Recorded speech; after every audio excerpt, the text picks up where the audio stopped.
Assalamualaikum warahmatullahi wabarakatuh. Salam. Prof Imam, umur kita ini kan sudah di atas 70 ya. Saya kadang-kadang enggak terasa, tahu sudah 70 lebih. Waktu itu kuliah seperti masih anak-anak. Jadi oleh karena itu kita ini harus sudah siap-siap. Saya kira kehidupan kita ini udah menjelang maghrib ya, udah setelah asar ini.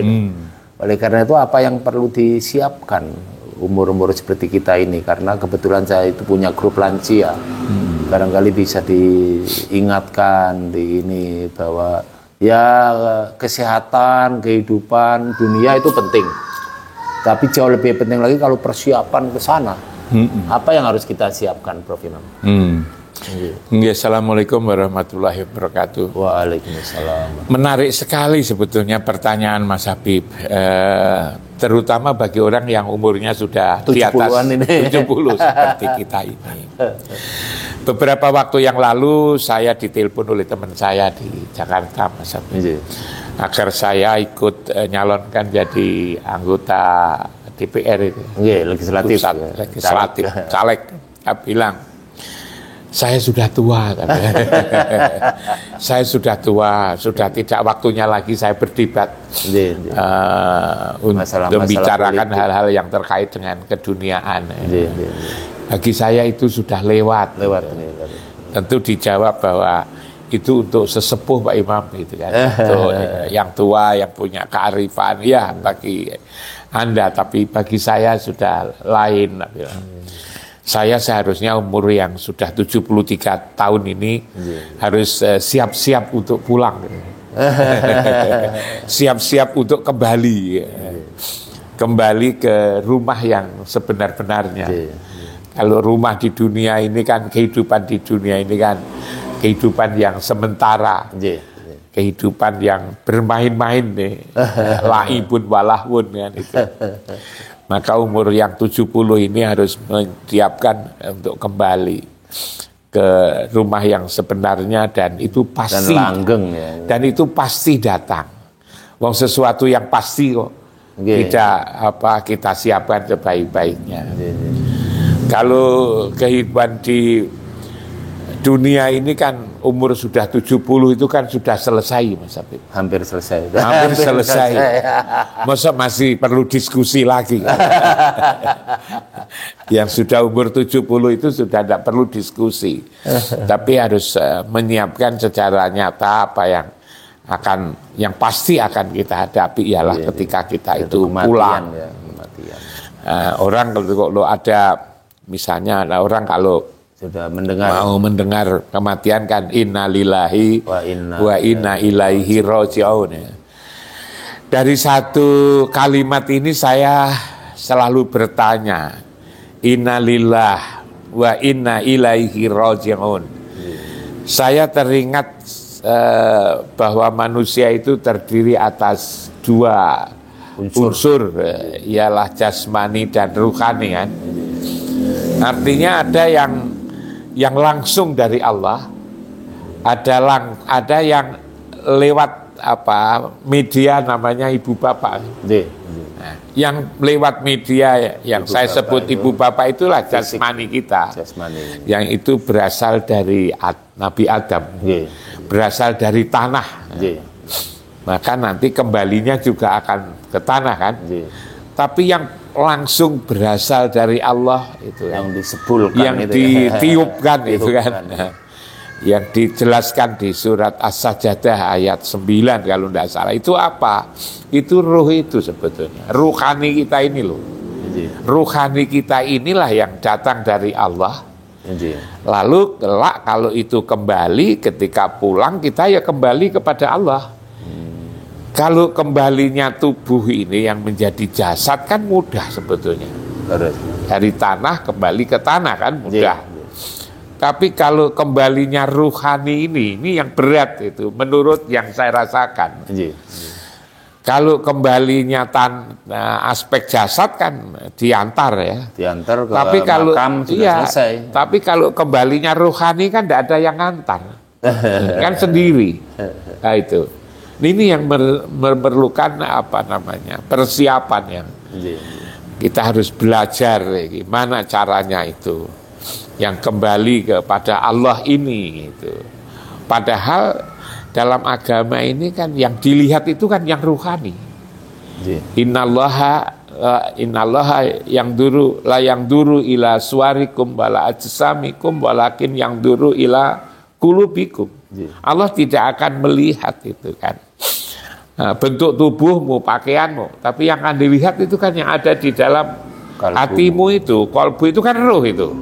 Roh inilah sebetulnya yang akan kita lihat, yang ada di dalam ini. Nah ini menurut hemat saya Mas Habib yang itu berat, lebih berat. Persiapannya menapa mawon?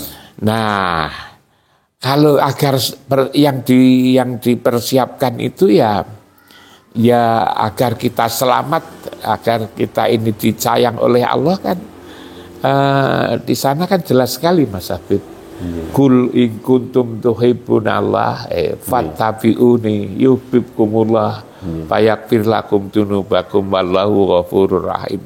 Manakala kamu ingin disayang oleh Allah, disayang kan mesti selamat. Nah, itu. Ikuti Rasul, ikuti aku Rasul gitu kan. Nah itu. Ikuti Rasul, ikuti aku, maka akan diampuni dosamu. Fayaghfir lakum dzunubakum wallahu ghafurur rahim. Allah itu Maha Pengampun dan Maha Penyayang. Ya kalau Mas Habib tanya agar yang harus disiapkan apa? Yang harus disiapkan itu ya kita ikut Rasul aja. Ikut Rasul, ikut Muhammad, nanti pasti akan disayang oleh Allah. Nah pertanyaannya bagaimana ikut Rasul kan itu kan ada pertanyaan Rasul kan, udah jauh ya. Itu Rasul jauh ya. Tentu Rasul kan mengatakan bahwa taraktu fikum amroini intamasaktum bihima lan tadhillu abadan. Kan aku tinggalkan dua pusaka ya. Nah, manakala kamu berpegang teguh pada dua pusaka itu, kamu tidak akan tersesat selama-lamanya. Apa itu? Kitab Allah wa sunnata rasulih. Adalah kitab Quran dan sunnahnya. Kita mengikuti Al-Quran dan sunnahnya. Tapi pertanyaannya itu kan begitu berat itu kan. Karena Quran ya 30 juz 114 surat kan itu. Kalau dijawab secara sederhana apa itu kan. Cobalah kita ikuti sifat-sifatnya. Sifat-sifat Rasul.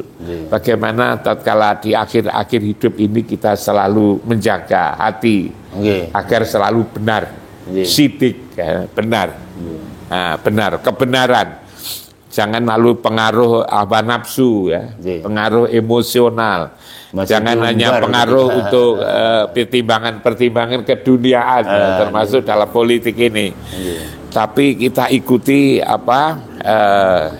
prinsip suara batin yang membawa kita, mengingatkan kita agar mengambil langkah-langkah yang benar, keputusan-keputusan yang benar.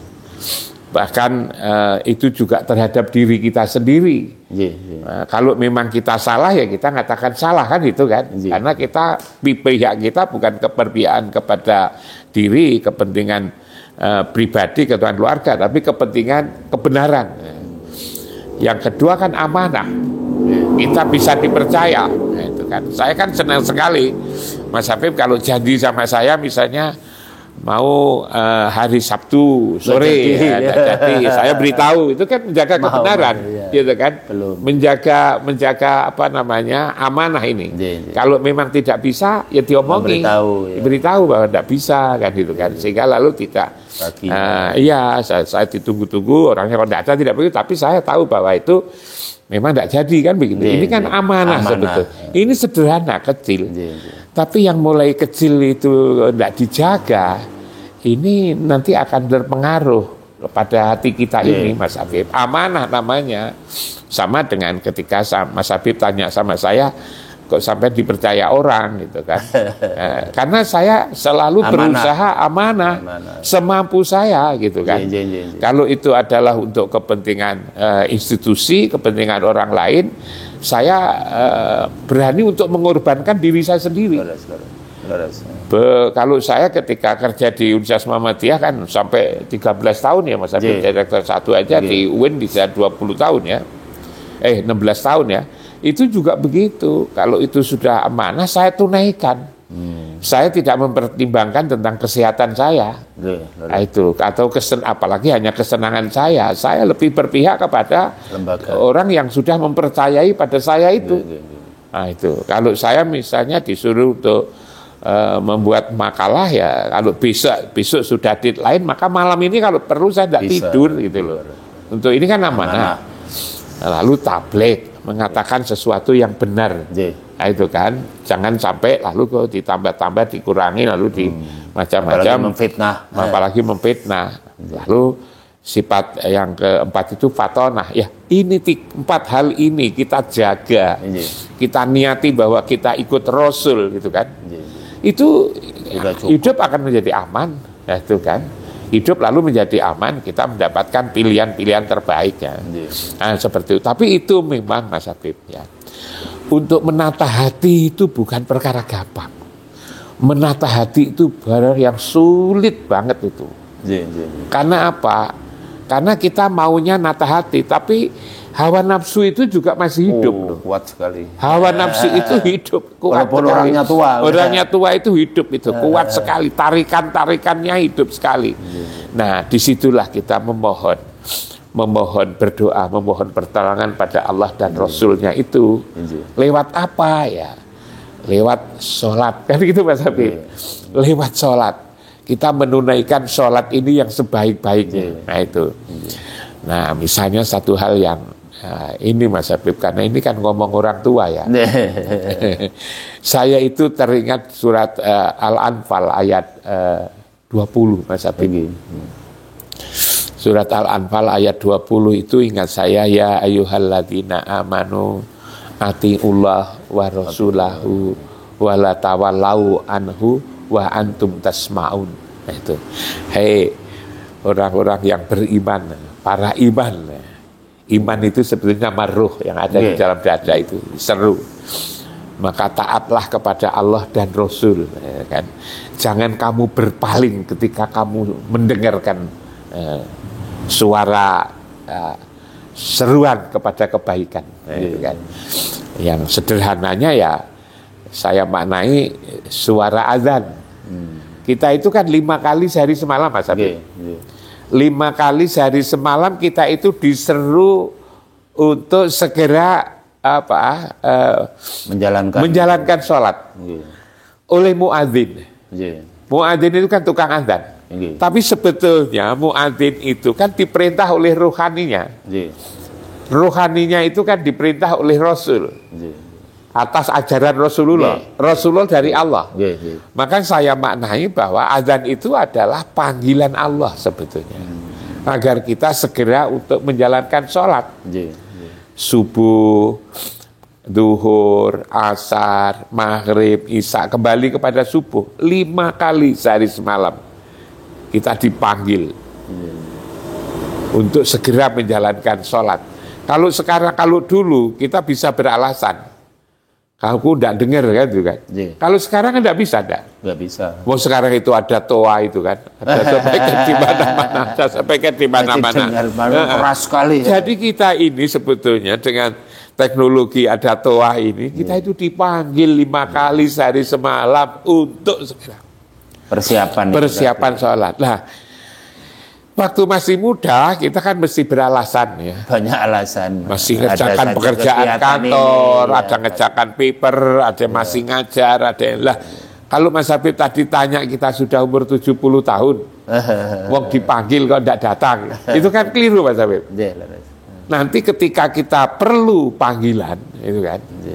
Nanti saatnya nanti kita perlu dipanggil Mas Habib. Meninggal itu kan ada 2. Dijemput, dicabut.